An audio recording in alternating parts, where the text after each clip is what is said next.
Terima kasih pemirsa masih tetap setia bersama kami dalam program Doncast. Saya Doni The Kaiser. Saya Don Bosco Dan Sama. kami berdua tengah berbincang dengan tamu istimewa kita, tamu spesial dan menteri paling populer. Dan pembicaranya seru.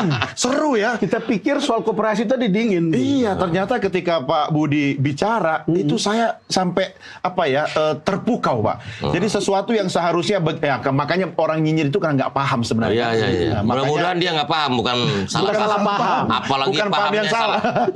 Cuma perlu juga Bang Don kita tanyakan kan konsep koperasi menurut Pak Prabowo itu sebenarnya maunya presiden itu seperti apa gitu loh. Apakah seperti yang sekarang di Merah Putih ini atau gimana tuh, Pak? Dan dari mana bisa kemudian sampai begitu gitu. Jadi begini, Bang Don. Pak Presiden ini ingin merubah gerak ekonomi ini berangkatnya dari bawah. Sehingga kalau ekonomi rakyat ini bergerak dari bawah, maka beberapa isu bisa dicarikan solusinya secara cepat. Jadi isu ketahanan pangan, isu lapangan pekerjaan, dan juga isu nanti ketahanan energi juga. Juga dengan renewable energy, green energy, nanti juga bisa dari desa. Dan juga bagaimana hilirisasi. Bisa kita eksekusi dengan dimulai dari desa. Nah, desa ini belum digarap secara maksimal. Kalau bahasa manajemennya adalah resources maximization. Jadi bagaimana memaksimalisasi sumber daya yang kita punya. Kita belum.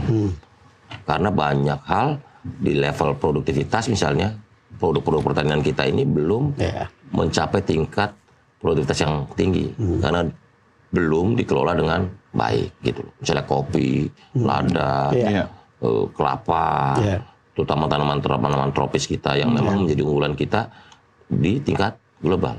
Nah karena itu kita mengharapkan bahwa Koperasi Merah Putih ini juga nantinya pada satu fase dia akan menjadi alat produktivitas, alat untuk meningkatkan produktivitas masyarakat desa, warga desa.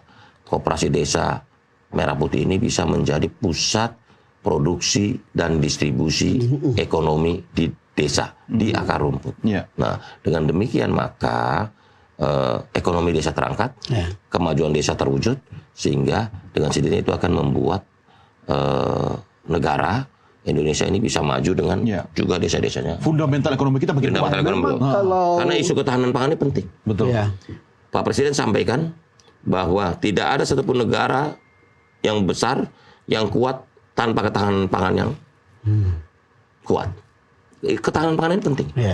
Karena daya tahan sebuah negara ya juga soal ketahanan pangannya, begitu. Sekarang kalau kita bicara pendanaan, seperti apa, Mas? Karena orang selalu pikir, gimana caranya dia bisa? Begini. Dari mana duitnya? Begini, Bang. Inilah yang saya bilang kita harus merubah mindset kita. Betul.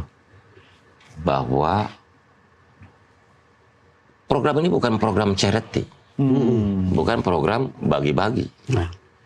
Gitu. Kalau kita bagi-bagi, itu akan melemahkan mental dan daya juang masyarakat kita. Ini adalah mindset. Bahwa semua orang diberi kesempatan. Kalau kalian mau usaha, ada modal yang disiapkan. Begitu. Dia harus menjadi pelaku-pelaku usaha yang tangguh dan mandiri. Gitu loh. Bukan menjadi masyarakat dengan mental hanya nerima aja. tangan di bawah. Karena itu menyelesaikan masalah dalam waktu singkat, tapi tidak menjawab solusi secara menyeluruh tentang karakteristik dan karakter kita sebagai bangsa. Karakter nation, character building ini penting. Bahwa kita ini bangsa petarung, bukan bangsa peminta-minta, gitu loh. Kita harus didik, kita harus rubah mindset masyarakat bahwa kita bisa menjadi pejuang dan pelaku-pelaku ekonomi yang tangguh. Mas Menteri, ini masih soal rencana anggaran ya. Kan ini kan begini ya, kita lihat perjalanan pemerintahan Pak Prabowo. Tahun ini kan menggunakan APBN yang disusun oleh Presiden Jokowi sebelumnya. Lalu kemudian tahun depan, sekarang itu betul-betul APBN-nya Pak Prabowo, pemerintahan Pak Prabowo gitu. Maksud saya, tentu bisa dilihat alokasinya sekarang lebih jelas. Oh, ketika ada gagasan 80.000 koperasi, pasti ada rencana ketersediaan anggarannya. Sama seperti sekolah rakyat pasti sudah ada di situ juga. Dibanding sebelumnya kan belum ada rencana gitu. Itu pertanyaan saya soal dana. Kembali lagi itu soal itu. Gini, bahwa koperasi ini bukan program bagi-bagi uang. Ya. Misalnya begini. Menarik. Subsidi LPG itu 87,6 triliun. Subsidi pupuk itu 47 triliun.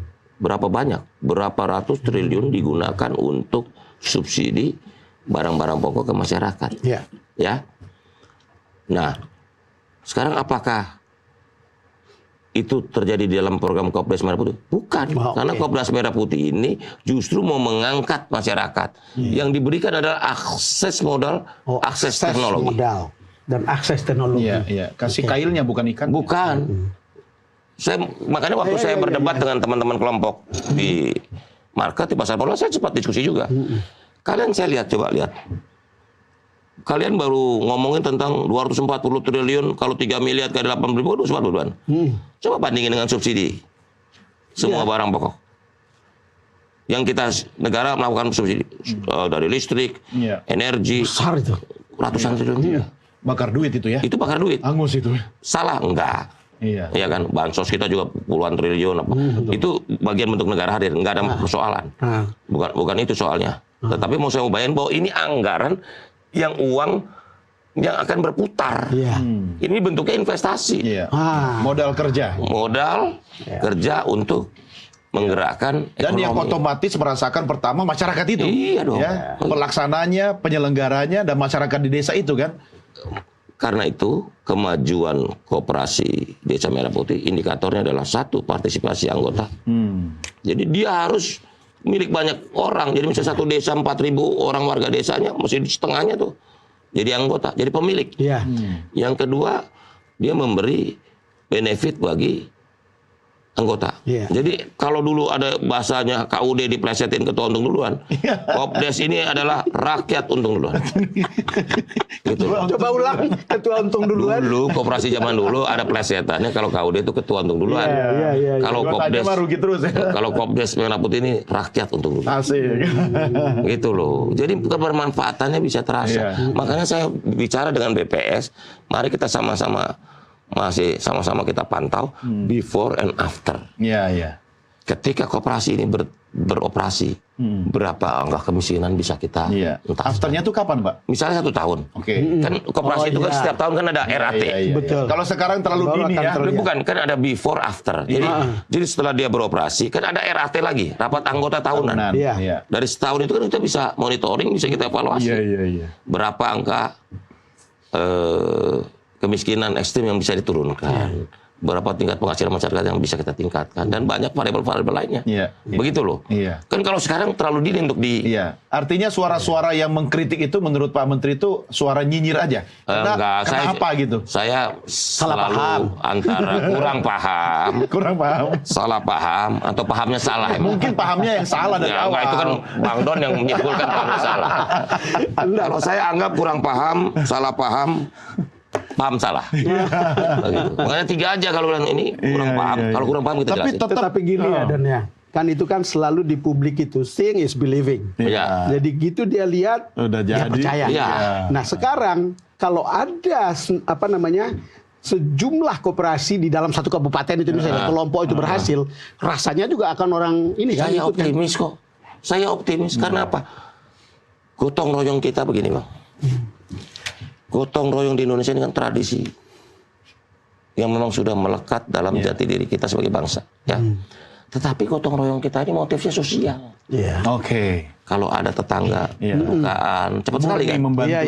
Jadi motifnya sosial gotong royong ini. Salah? Enggak salah. Cuman kurang lengkap. Jadi modal bagus, Pak. Iya kan? Kalau mau gotong royong dalam makna yang lebih komprehensif, lebih lengkap ya gotong royong bermotif ekonomi.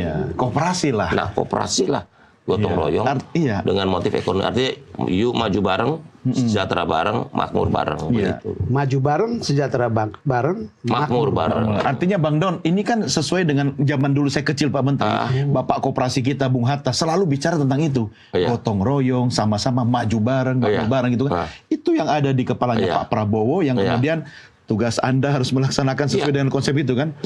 Berat dong. Nggak, buat saya nggak berat. Mana ada yang berat. Selama kita menjalankannya dengan keikhlasan, dengan nawa itu yang baik, dan juga berpikir positif, saya yakin bisa. Karena apa? Modalnya udah ada di masyarakat Indonesia. Tinggal makanya saya bilang mindsetnya nih, individualisme bukan penyelesaian dari problematika kita.